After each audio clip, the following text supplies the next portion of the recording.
नमस्कार, आप देख रहे हैं बोले भारत और यूपी की बात। मनीष के साथ में आपका बहुत स्वागत है।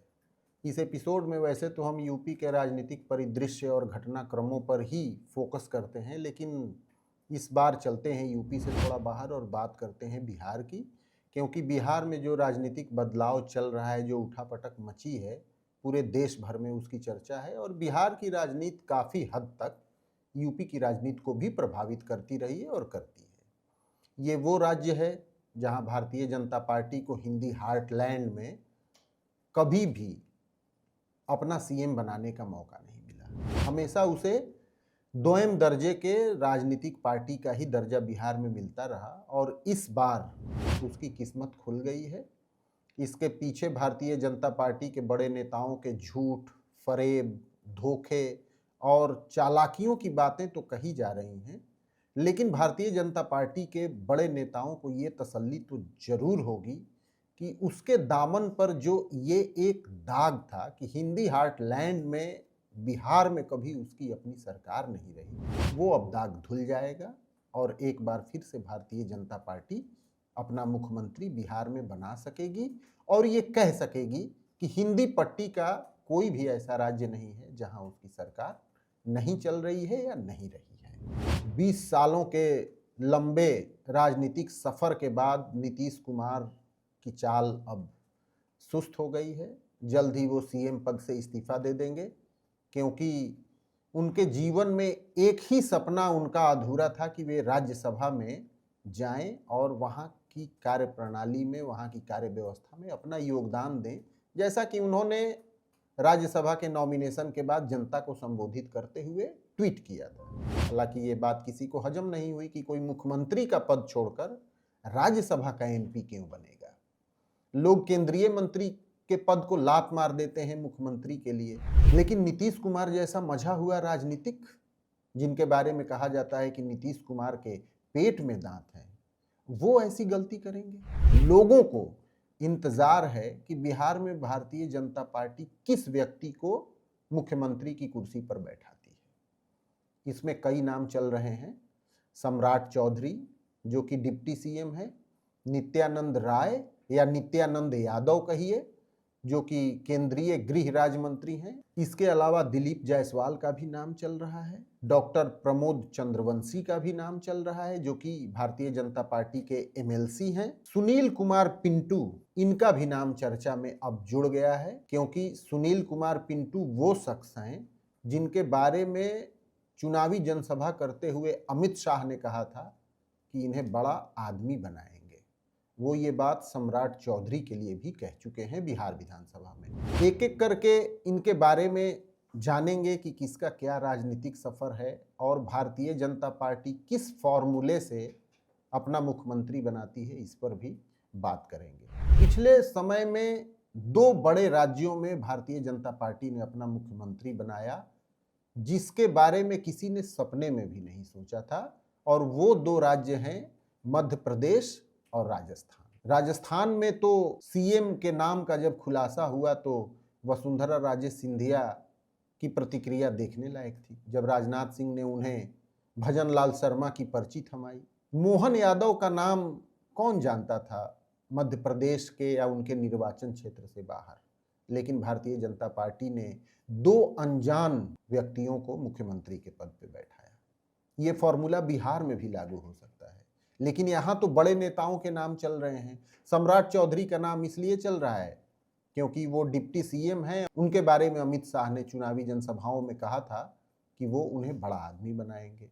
सम्राट चौधरी की सबसे बड़ी खासियत ये है कि भारतीय जनता पार्टी के वे पहले ऐसे नेता हैं जिन्होंने नीतीश कुमार से आमने सामने लोहा लेने का साहस दिखाया था। सुशील मोदी बहुत सुलझे हुए और भारतीय जनता पार्टी के वरिष्ठ नेता रहे, अब वो हमारे बीच नहीं रहे, लेकिन कभी नीतीश कुमार के सामने खड़े होकर उनके खिलाफ कटु शब्दों में उनकी आलोचना करना या एक विपक्षी का जो धर्म होता है वैसा उनके व्यवहार में कभी नहीं दिखा। लेकिन सम्राट चौधरी बहुत तीखे हमले किया करते थे, यहाँ तक कि उन्होंने ये कहना शुरू कर दिया था कि वे अपनी पगड़ी या मुरेठा जो भगवा कलर का वो बांधते हैं तभी खोलेंगे जब नीतीश कुमार को मुख्यमंत्री के पद से हटा देंगे। हालांकि ये अलग बात रही कि उन्हीं के साथ उन्हें डिप्टी सीएम होना पड़ा। खैर, डिप्टी सीएम होना कोई शर्म की बात तो है नहीं, सम्राट चौधरी के लिए तो ये लॉटरी लगने जैसा रहा होगा। लेकिन सम्राट चौधरी के रास्ते में सबसे बड़ी समस्या ये है कि उनकी परवरिश भाजपा में नहीं हुई है। उनके पिता शकुनी चौधरी बिहार के बड़े नेता थे और लगभग सभी दलों में वे घूमते रहते थे। सम्राट चौधरी का राजनीतिक सफर कोई बहुत लंबा नहीं है, इसकी शुरुआत 1990 के आसपास से होती है, लेकिन अगले 5 साल बीतते बीतते उन्हें एक राजनीतिक मामले में जेल हो जाती है और 80 से 90 दिनों के करीब वो जेल में रहते हैं। जेल से निकलने के बाद थोड़े परिष्कृत सम्राट चौधरी दिखाई देते हैं और 1999 में राबड़ी देवी की सरकार बचाने में उनके पिता शकुनी चौधरी ने बहुत अहम भूमिका निभाई थी और इसके एवज में राबड़ी सरकार में सम्राट चौधरी को मंत्री भी बना दिया गया था। लेकिन दुर्भाग्य देखिए और कलाकारी भी देखिए, नासमझी भी देखिए कि मंत्री बनने की न्यूनतम उम्र ही सम्राट चौधरी पूरी नहीं कर रहे थे और इस वजह से राज्यपाल ने उन्हें मंत्री पद से हटा दिया था। न जाने क्यों सम्राट चौधरी के साथ शुरू से ही इस तरीके के विवाद रहे। बिहार विधानसभा चुनाव में आपने सुना होगा कि प्रशांत किशोर ने सम्राट चौधरी पर हत्या जैसे संगीन आरोप लगाए, जिसमें नाबालिग होने के नाते उन्हें छूट मिली थी।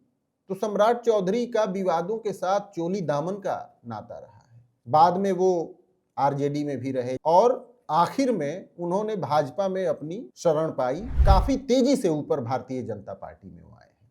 तो सम्राट चौधरी तो रेस में है। नित्यानंद राय, इनकी कहानी सम्राट चौधरी से बिल्कुल अलग है। नित्यानंद राय की पूरी परवरिश, पूरा पालन पोषण भारतीय जनता पार्टी में हुआ है। बिहार की उजियार सीट से ये दूसरी बार के सांसद हैं और मोदी सरकार में केंद्रीय गृह राज्य मंत्री हैं।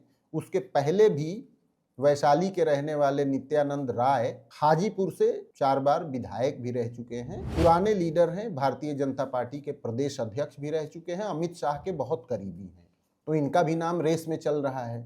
इसके अलावा सुनील कुमार पिंटू पुराने भाजपाई तो नहीं है, लेकिन ये जरूर है कि उनके बारे में अमित शाह ने कहा था कि इन्हें बड़ा आदमी बनाएंगे। बहुत लो प्रोफाइल में रहने वाले व्यक्ति हैं और सीतामढ़ी से विधायक हैं। इनका भी राजनीतिक जीवन ज्यादातर जनता दल यूनाइटेड या नीतीश कुमार के आसपास ही बीता है और इन्हें काफी पुराना कैडर माना जाता है जेडीयू का, लेकिन अब ये भारतीय जनता पार्टी में है। इस कड़ी में अगला नाम डॉक्टर प्रमोद चंद्रवंशी का भी लिया जा रहा है।